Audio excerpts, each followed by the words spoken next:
if I stand in neutral pelvis, neutral spine, ideally I want basically my hip bones and my pubic bone to be in roughly the same line. And I want to have a little low back curve present. But for a lot of us, that's not going to be the case just because of general muscle imbalances, how we live life. If we're strong in one direction and weak in another, we're not going to have that ideal alignment. But sometimes when our pelvis looks like it's out of alignment, it's not because of something restriction in the pelvis. It's actually because of something happening down in the foot and ankle or up in the rib cage.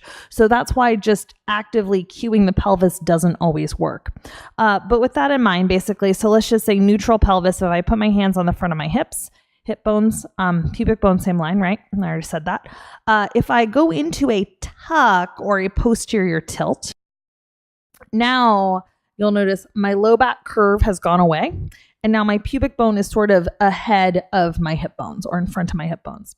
Conversely, I might have a stance where I go too far the other way. I might go too far anterior. And that would be if I reach my pubic bone back behind me, you'll notice I get kind of archy in my back.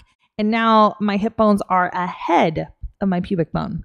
So if you're not sure where to go, the first thing you could do is you could just put your hands on your hips and just kind of feel, or you could even put your hands on your hips this way. Feel how your pelvis can actually move on top of your thigh bones or your femurs back and forth. And then you would find something in the middle, and that would be your best approximate neutral for you. You shouldn't feel like you're forcing it. You got a little low back curve present. You're at ease.